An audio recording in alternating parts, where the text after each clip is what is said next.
condenando a Carlos Alberto Carrascosa de las demás condiciones personales a la pena de 5 años y 6 meses de prisión por considerarlo autor penalmente responsable del delito de encubrimiento agravado. Cómo era una Navidad en la cárcel, cómo era un fin de año, cómo era la visita, cómo es convivir y acostumbrarse a que estás en una celda que todos saben quién sos vos no sabés quién es cada uno, y cuando pasa por televisión que un chorro mató a un policía, todos festejan. Bienvenidos a bordo. Habrán visto que fue un principio diferente, porque esta es una transcripción de una entrevista, en realidad de una conversación, un fragmento que tuvimos con Carlos Carrascosa, que es quizá el máximo protagonista de un episodio policial, el episodio policial más notorio, más resonante de todas las últimas décadas de la Argentina, aún sin resolver. Ocurrió hace 18 años. Ahora ha tenido un revival por el libro de Carrascosa, por la introducción de un presunto documental o de un documental sobre el crimen, y la característica de que este hombre, con el cual vamos a conversar casi todo el programa, estuvo 8 años preso, 2 veces. Un tribunal le quitó la libertad por encubrimiento y otro tribunal lo puso en libertad. Queda todavía un juicio que está por iniciarse por otro presunto responsable del crimen de María Marta García Belsunce, y también el dictamen final de la Corte Suprema de la provincia de Buenos Aires sobre Carlos Carrascosa. Creo que es una nota tan diferente que hace que el programa sea totalmente diferente a lo que es el formato original. Agradezcamos a Ariel Ferrentino, que realmente fue un apoyo fundamental para conseguir esta charla con Carlos Carrascosa, un hombre para el cual la justicia siempre se dice que es de los ricos. Explíquenle a Carrascosa, si llega a ser absuelto definitivamente, por qué después que mataron a su mujer hace 18 años, aparte de estar sospechado por la sociedad, de estar señalado por los grandes medios de comunicación y por algunos hombres de la política, la justicia no fue exactamente para él la justicia de los ricos. Explíquenselo a él una vez que termine este proceso. Empezamos ya la conversación, la charla, donde no buscamos ni culpables ni acusamos a nadie, ni siquiera investigamos. Simplemente describimos en esta charla lo que es este hombre que ha tenido verdaderamente un itinerario penosísimo. Le mataron a la mujer, lo inculparon a él, estuvo 8 años preso y vaya a saber Dios todavía cómo sigue la historia. Empezamos con Carlos Carrascosa. El tribunal por mayoría falla, condenando a Carlos Alberto Carrascosa de las demás condiciones personales a la pena de 5 años y 6 meses de prisión por considerarlo autor penalmente responsable del delito de encubrimiento agravado. Allí ya está Carrascosa junto al efectivo que lo va a llevar detenido.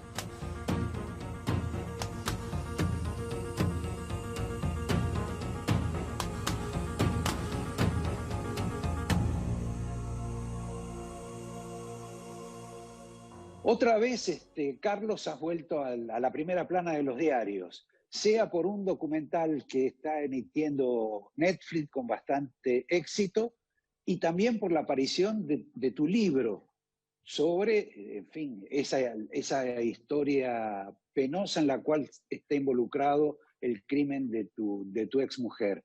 ¿Cómo fue la historia del libro y además en qué difiere del documental que está dando Netflix? Porque el documental no tiene tu autoría.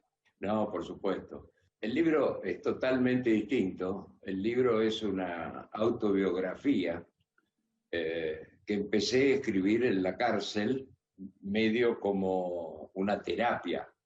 porque evidentemente hay que ocupar el tiempo en la cárcel.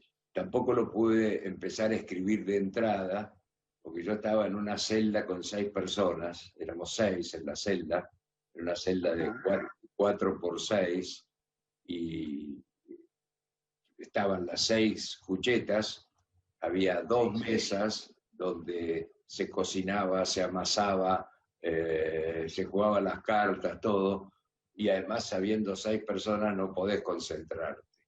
Recién cuando empecé con mi primer trabajo, que tuve en la cárcel, que fue en una, ¿cómo se llama? Encuadernación, un taller de encuadernación, que era un trabajo tranquilo y la verdad que yo mucho no hice, pero sí logré que el jefe de penal me pusiera un escritorito y ahí mandé pedir una computadora para usarla de máquina de escribir, porque no te daban internet. Sí. Simplemente era una máquina de escribir como antes. Y ahí empecé a leer la causa y empezar a describir fundamentalmente lo que yo iba sintiendo con cada cosa que pasaba. Que había pasado, digamos. Que había pasado y que estaba pasando. O sea, pasaba algún hecho y bueno, a mí me provocaba una sensación. Me provocaría bronca, me provocaría alegría, no sé. Yo partí ahí en la cárcel medio de cero, porque, como yo cuento en el libro, la peor cárcel que tuve fue anterior a estar en la cárcel, porque yo estuve 6 años acusado caminando por la calle. Esa fue la peor cárcel, porque vos sentís el dedo en la nuca cuando vas caminando, te sacaba la energía de todo. Yo tenía que hacer 3 trámites, no podía hacer los 3 trámites el mismo día. Hacía uno un día, uno otro, ir a un consultorio médico por ahí de un sanatorio y había una televisión y yo estaba en medio de la sala de espera y aparecía mi cara. Era terrible. Perdóname, pero en ese periodo, al principio, bueno, fue larguísimo todo el proceso tuyo, pero hubo un fenómeno de volatilidad en el sentido de que, como se trató de un asesinato, de un crimen de ricos en un country, con gente presuntamente pudiente, se hizo un gran escándalo e inmediatamente hubo una sensación, si uno hubiera hecho una encuesta en ese momento, de que había una responsabilidad particularmente tuya y de la familia. Pero luego, a medida que fue pasando el tiempo, se fue invirtiendo esa situación. Y la pregunta es, ¿a qué se debe ese fenómeno? Si es que en alguna medida te lo preguntaste. Mirá, yo cuando entré, la sensación que tenía esos 6 años era más bien acusatoria. Lo que se olía cuando vos te cruzás con una persona, 2 mujeres que pasan charlando y una me conoce y así al costado, ¿viste? Dándole quién era, Es muy fuerte, es horrible. Ahora, nunca tuve nada desagradable, nada que me hayan dicho, tal cosa, no. Nunca tuve un hecho desagradable. Sí, al revés. Me ha pasado estar por cruzar Corrientes a la altura de Florida y una mujer desde la otra cuadra me dijo, vamos, Carrascosa, ¿viste? Y se dio vuelta a toda la calle Florida. Ahora, eso con la gente, pero por ejemplo, cuando fuiste a la cárcel, en general la gente que está en la cárcel dice que no fueron ellos los que cometieron el crimen y que están mal presos. En tu caso era exactamente lo mismo. ¿Cómo era la reacción con los otros reclusos? Es muy sencilla, porque es cuestión de lógica. ¿Cómo vas a estar acusado de matar a tu mujer y te viene a ver el padre, la madre, los hermanos, los sobrinos? Es inédito. ¿Cómo podés tener tantas visitas? Batí los récords de visitas de cualquier preso en la provincia de Buenos Aires. 120 personas me vinieron a visitar. Además, mi forma de ser, tranquila, ya tenía la cabeza media preparada, porque para mí fue un alivio, porque afuera tenía el cerebro preso, caminar por la calle, y cuando entré a la cárcel tenía la mente libre para pelear por mi inocencia y por saber quién mató a María.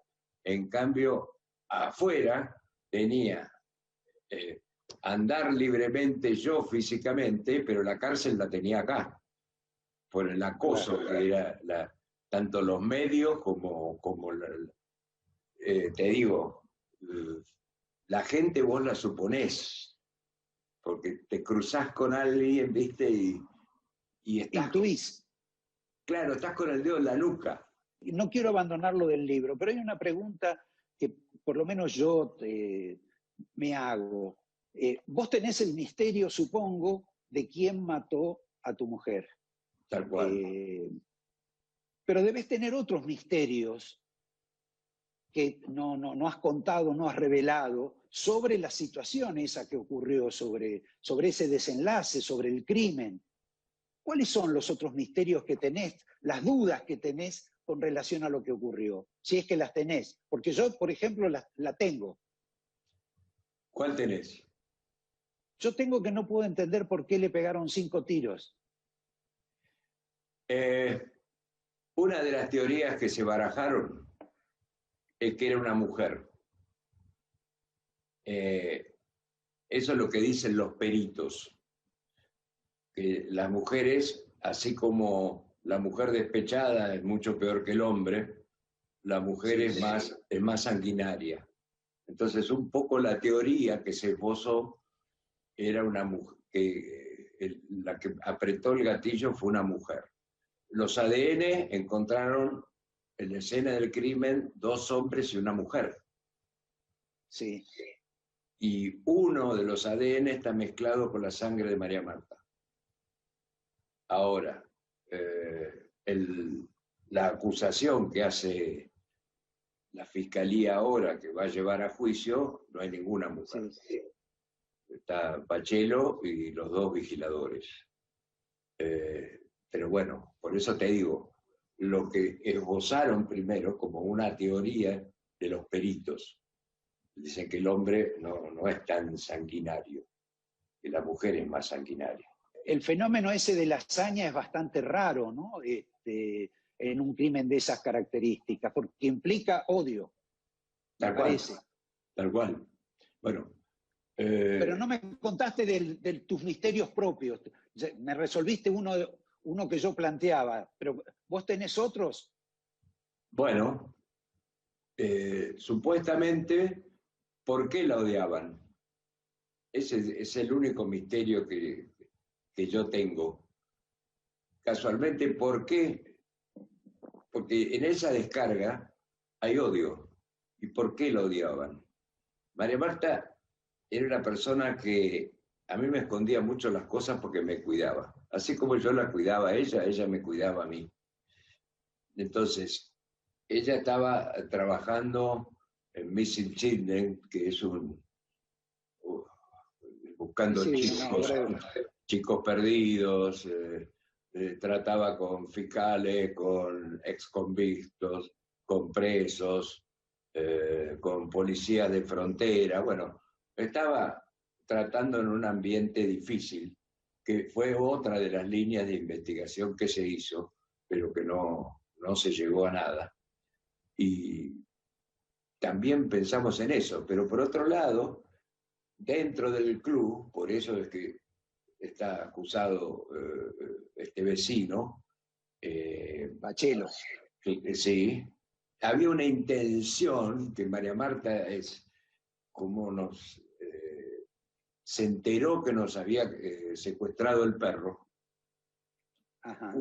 Hubo una reunión de los socios del club en el cual María Marta contó eso, que se lo había contado una mucama de Pachelo a la mucama de una señora que le fue a contar a María Marta. Y en esa reunión que se hizo un poco por la seguridad para ponerle al vecino un seguimiento de la guardia constante, tanto a él como a la mujer.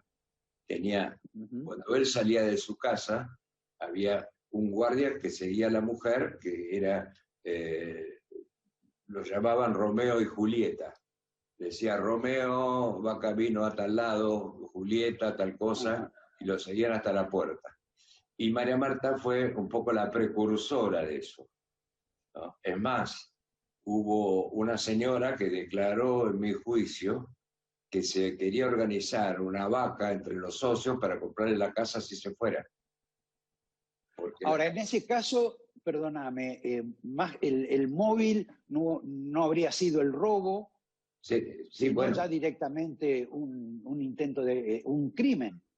No, el robo existió.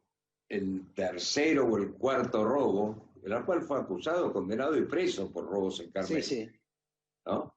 Y bueno, supuestamente era la época del corralito, se decía que en casa había plata, yo tenía una 4x4, María Marta tenía otra, los dos estábamos ya medio jubilados, María Marta se dedicaba mucho a lo social y yo le hacía un poco la tesorería de lo social, si querés, y seguramente en la época del corralito, acordate que todo el mundo tenía plata en su casa.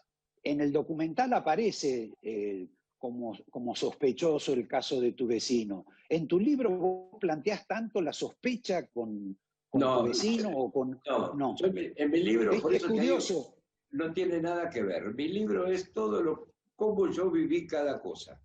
Por ejemplo, cómo viví yo cuando vinieron mis parientes a la cárcel. Porque a mí me cambiaban las estructuras. Ya no me tenía que cuidar yo, sino que yo me sentía que los tenía que cuidar a ellos adentro y aleccionarlos y ver. ¿Se cortó?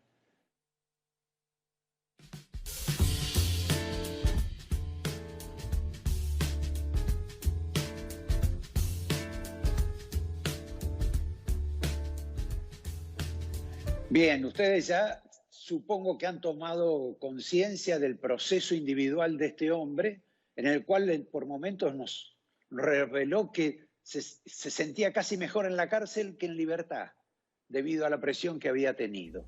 Todo este capítulo que viene ahora está relacionado justamente a la justicia.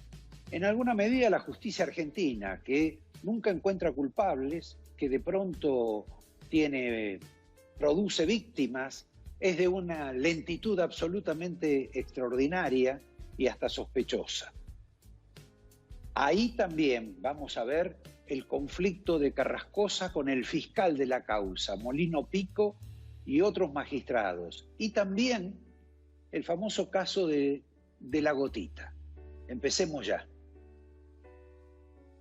Buenas noches. Sí, buenas noches. Necesito, por favor, una ambulancia urgente, una persona que se cayó entre una bañadera y está como ahogada. Es en Pilar. Deme el domicilio, por favor. Carmel Country Club. ¿Carmel? Country Club. Bueno, le corto porque estoy atendiendo a la persona. Está bien, ¿cómo se llama la persona? No me corte. Carrascosa María Marta. O García Belsunce María. ¿María Marta? Sí. ¿Es de voz de la paciente? Sí, sí, sí. ¿Una bajada en especial de Panamericana? Esa, la que va camino a Potencial. Bueno, ¿la otra unidad funcional? No, nada. Tranquilícese. Entre y la guardia de acompañante. ¿Qué tipo de autocrítica te haces vos frente a los acontecimientos? ¿Qué debiste haber hecho diferente para que no ocurriera lo que en última instancia es una gran confusión con la bala perdida, el pituto, la policía que entraba, que dejaba de entrar, el fiscal, la justicia, los que acompañaron todo este proceso?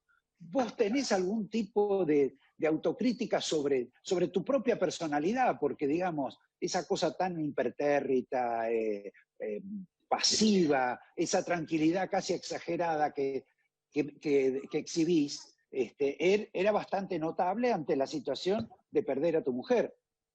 Yo te cuento, yo reconozco que soy un tipo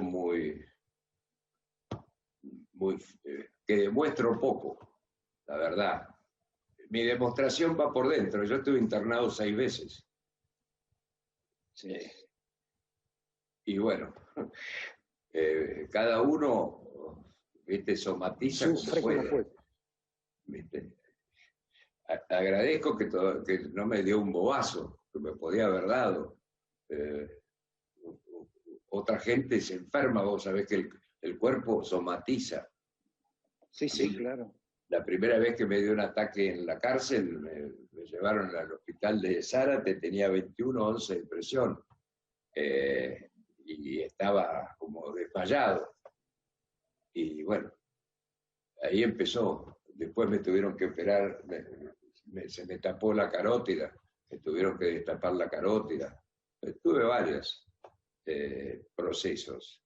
O sea, lo que no puedo por ahí, porque mi carácter es así, tranquilo, expresar, me salta por dentro. Hay un tema que me interesa, que es una relación sumamente conflictiva y que si yo bien no vi todo el documental, me sorprendió la forma en que procede el fiscal, ya no sobre cómo actuó judicialmente, sobre el cual vos tenés muchas observaciones, pero por ejemplo, me sorprendió que el fiscal Molina Pico, que tuvo muchísimo que ver en tu proceso y para que fueras detenido. Es el principal culpable que estemos acá y no saber quién, porque él tenía que haber parado el velorio a hacer la autopsia, y lo que se enteró 40 días después, lo tenía que haberse enterado esa tarde o esa mañana siguiente, y ahí iniciar la investigación. No dejar pasar 40 días y después decir, la familia me engañó, y se metió con la familia y dejó todas las líneas de investigación sin investigar. Es el principal culpable, es la ineficiencia de Molina Pico. Ahora, él se reconoce en el documental como una especie de héroe justiciero, se califica como el zorro. No, a mí me da vergüenza el zorro que lo está buscando el sargento García. Que no soy yo. No. No sé si fuiste sargento en la colimba, no sé. No, por suerte tuve número bajo. ¿Cuál es la razón, digamos, obsesiva por la cual vos le atribuís a Molina Pico la responsabilidad de todo esto? Y además no solo a Molina Pico, también hay otra gente de la justicia que participó. Tal cual, pero el que tiene la primer palabra, y hoy en día, mira, un presidente no te puede meter preso, un diputado tampoco, un fiscal sí. Sí. Tienen un con la colaboración del juez, ¿no?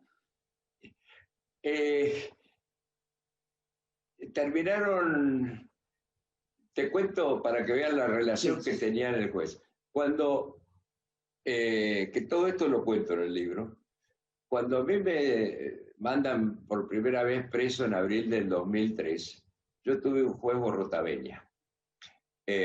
A los 30 días te tienen que dar confirmar o no la prisión preventiva. Pasaron los 30 días, me confirmó la prisión preventiva, porque justo el día antes le llevó el fiscal al juez la pericia de la gotita.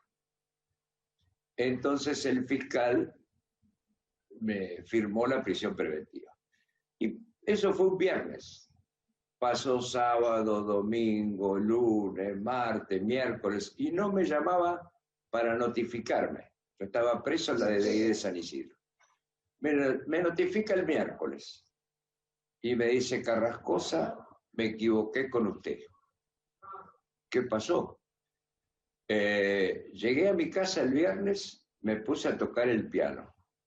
En el piano tengo el cuadro con la foto de mi padre. Y se me rajó la imagen del cuadro. Y yo dije, esto es una alerta, ¿en qué me equivoqué? Lo único más importante que había hecho ese día es confirmarle la prisión preventiva. Al día siguiente me fui a jugar al fútbol y me doblé un tobillo. Y esto lo vamos a arreglar. Deme 2 días y le voy a dar la prisión la libertad morigerada. Sí. Cuando me dio la libertad morigerada, me llamó el fiscal, me llamó el juez, ordenó mi libertad morigerada, tenía que poner las condiciones, bueno. Sí. Y estoy en la DDI de Pilar, donde están viendo todo si no tenía otros pedidos de prisión o alguna cosa. Alguna causa. Exacto. Y estoy yo sentado y entra el secretario de Molina Pico a ver qué pasaba. Porque Molina Pico se había enterado por televisión, porque le había dicho a la mujer que yo estaba libre. Mirá la comunicación que había entre el juez y el fiscal. No se hablaban. Bueno, el caso de ustedes parece una radiografía de la justicia argentina. No han encontrado al culpable, todo el trámite sigue, todo es como si nada pasara, alguno ha padecido limitaciones a su libertad y en algunos casos a la vida misma.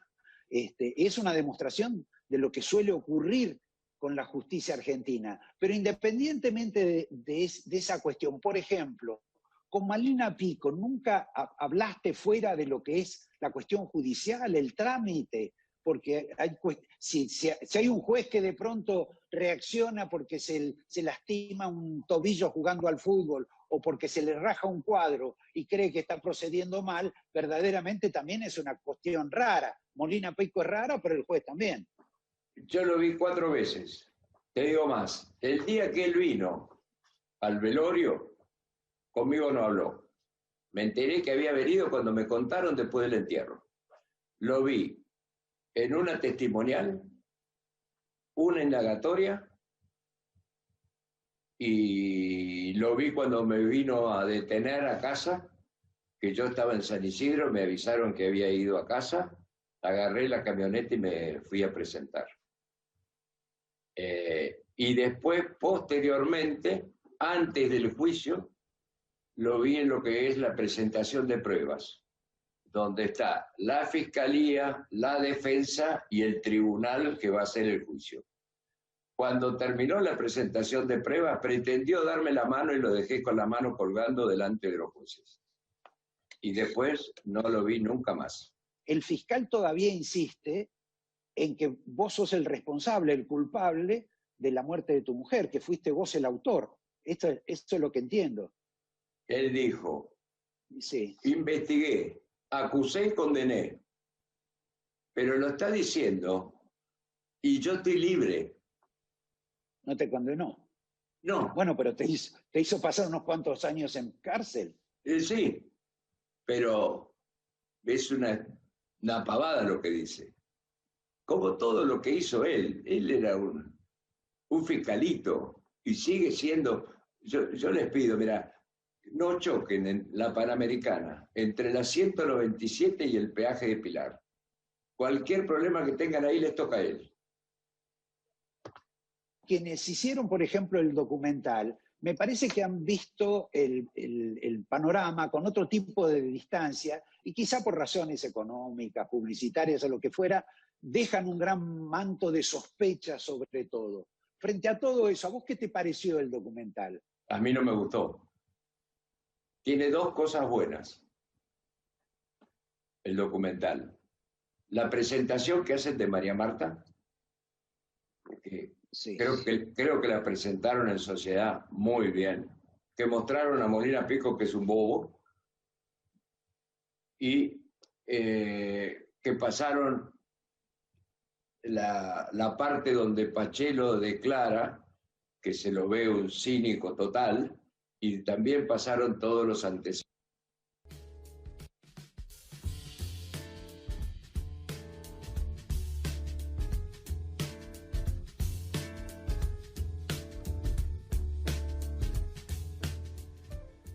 Bien, como han visto ustedes y a pesar de estas interferencias técnicas, realmente si este señor termina siendo absuelto totalmente, ha tenido un vía crucis de 18 años.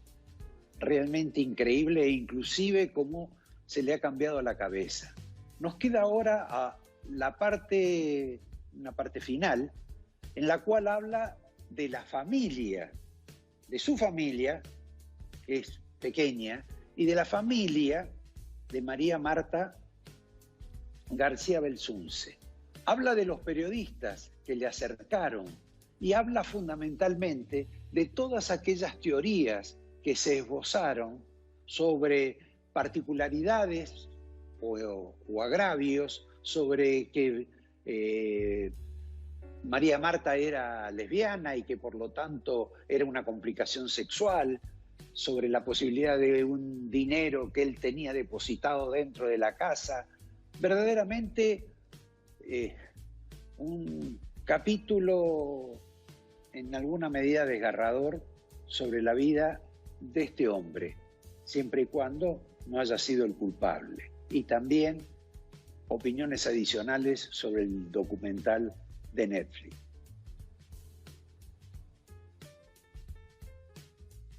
A propósito de lo que decís de esos elementos, pruebas o indicios que después se demostraron que fueron falsos, hay una combinación perversa entre la justicia que revelaba la información como cierta y los medios de comunicación que la multiplicaban en forma escandalosa.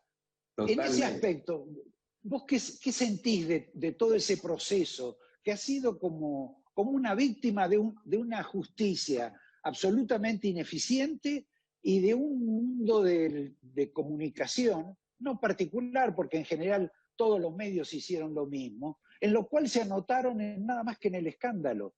Tal cual. Mirá, inventaron María Marta lesbiana, que la causa de la muerte era que María Marta era lesbiana con la hija de Irene, de la hermanastra. Sí. Y Irene tiene 2 varones. Que yo había sacado $8 millones del corralito y yo había hecho una transferencia de $8.000 de Montevideo a Nueva York. Nunca lo había sacado del país.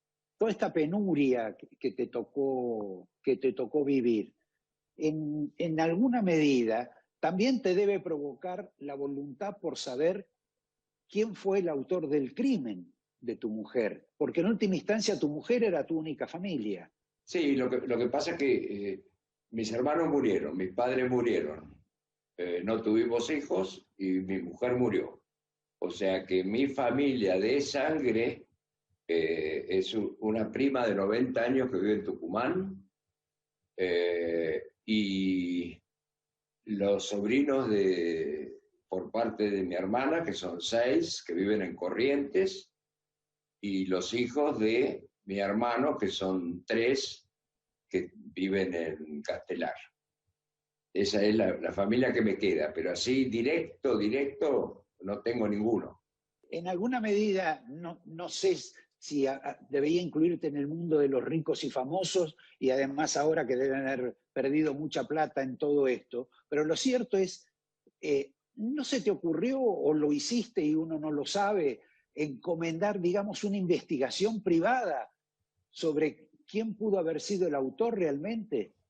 Se hizo una investigación privada, uno de los abogados hizo una investigación privada, pero todas las cosas que se aportaban a la causa eran no lugar. Eso fue así. No, la causa con Molina Pico era lo mismo que estuviera cerrada, no aceptaba nada. Por eso mi logro, primero salir en libertad, y lo primero que hice fue reabrir la causa.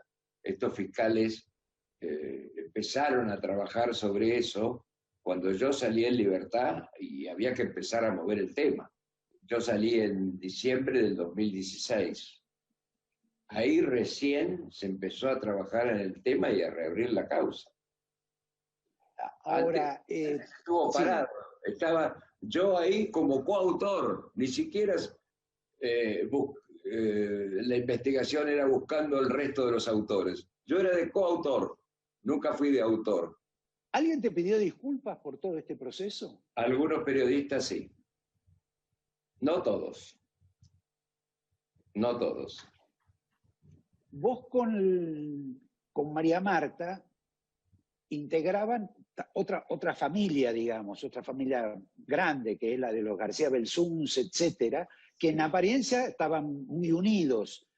Esta conmoción, este episodio, esta sospecha constante sobre ustedes, ¿alteró las relaciones o todavía se mantienen, se ven, están unidos, mantienen como una especie de scrum de rugby frente a los acontecimientos que ocurrieron?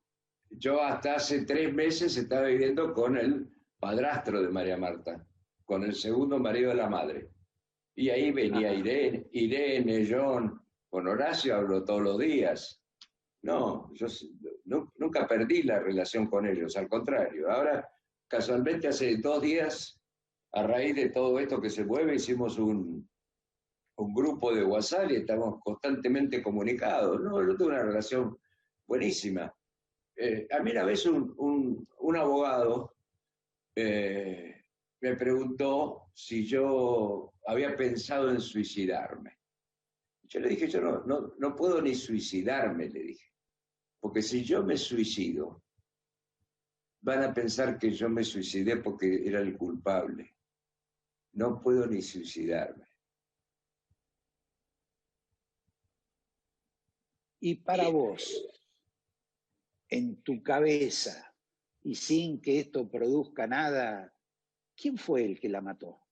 Yo creo que va a haber un juicio por el homicidio de María Marta, en el cual van acusados Pachelo, Glennon y Ortiz, que son 2 vigiladores, y te puedo decir que creo que la justicia está bien rumbeada, pero hay que esperar el desenlace del juicio, que estaba programado para el 6 de abril, y la pandemia hace que lo más probable sea en febrero o marzo del año que viene.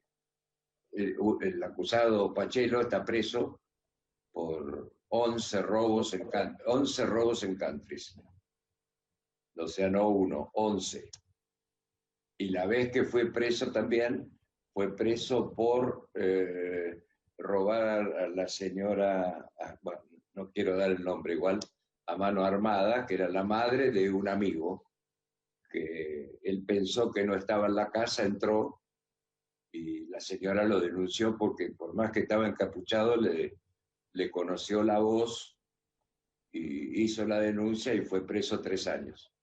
Te saco de toda esa historia y quiero saber algo ahora de tu nueva vida. Pero tu nueva vida, más allá que nunca te vas a poder separar de todo lo anterior, ¿qué pasa con tu actividad antes, que eras un hombre del mercado financiero, que te interesaba la economía? Ahora sé que cada tanto haces algunas grabaciones sobre lo que ocurre, sobre el tema cambiario, qué pasa con el dólar. En ese plano, ¿seguís insistiendo? Tengo un grupo de amigos que eran clientes míos, y todas las mañanas y a veces a la tarde también les mando un panorama de cómo van los mercados, pero pura y exclusivamente vocacional, ¿viste? Yo siempre fui, en ese sentido, fui más bien intuitivo, siempre iba por la contra. Yo me acuerdo cuando vino, te cuento una pequeña anécdota, cuando vino el primer fondo, que vino un señor con un representante de un banco que yo era cliente, y lo trajeron a la bolsa allá por el año 89, 90, por ahí, sí. Y el tipo dice, ¿le podés decir al señor qué panorama ves en la bolsa, si le conviene comprar? Digo, sí, por supuesto que sí. ¿Y por qué? Porque lo siento en los testículos, le dije. A las 48 horas empezaron a venir órdenes. Era la época que todo Atanor por bolsa valía $300.000. Sí, claro. Y escúchame, ¿y ahora qué sentís en los testículos?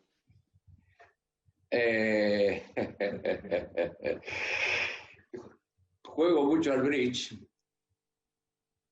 Juego mucho al bridge por computadora, por supuesto que los clubes están todos cerrados, y eso evita el Alzheimer primero, y agiliza la memoria, es un juego de estrategia y bueno, me gusta. Y toda la pandemia estuve ocupadísimo con el libro. Gracias a la pandemia lo terminé, porque lo que yo tenía escrito en mis páginas eran como 1000, y lo tuve que pasar a 280 o 270, no sé cuántas quedaron, y bajarle un poco el tono de las cosas que decía. ¿Por qué estabas muy agresivo? Y lo escribí preso. No era agresivo, era el vocabulario. O sea, cuando vos escribís preso, caliente, con todo lo que está pasando afuera, había puesto muchas cosas de la causa y las saqué. La causa en el libro está como un orden para donde estaba. No le doy tanta trascendencia a la causa. Es más, lo que yo sentí, cómo viví la cárcel y todas las sensaciones que fui teniendo. Cómo era una Navidad en la cárcel, cómo era un fin de año, cómo era la visita, cómo es convivir y acostumbrarse a que estás en una celda que todos saben quién sos vos no sabés quién es cada uno, y cuando pasa por televisión que un chorro mató a un policía, todos festejan. ¿Cómo lo asimilás eso? Y después cuando salí la primera vez y había uno de los que estaba conmigo que tenía perpetua y su mujer no lo venía a ver hace 2 años porque no tenía plata para venir de Mendoza, y yo salgo, la llamo a la mujer y le pago un pasaje para que venga a ver al homicida que tiene perpetua. Lo tenés que meter eso en el bocho. Una peripecia extraordinaria. Y yo con la pavada de preguntarte originalmente cómo veías la situación económica. Pero dejémosla porque realmente la historia de vida ha sido mucho más importante. Espero que se termine de un modo, no digo feliz para vos, y que finalmente se pueda descubrir por lo menos este amarguísimo episodio de la muerte de tu mujer, de tu compañera de toda la vida. Te agradezco, Carlos. Y por supuesto tenés el tiempo que quieras para despedirte. Tengo toda la esperanza, que es lo último que se pierde. Yo viví saliendo, haciéndome proyectos, y bueno, es el proyecto que me falta. Después que lo logre, espero que se logre, ahí ya cumplí mi tarea en este raro mundo que tenemos, tan materialista encima. Está bien, espero que la justicia te acompañe. Muchísimas gracias y fue una agradable entrevista.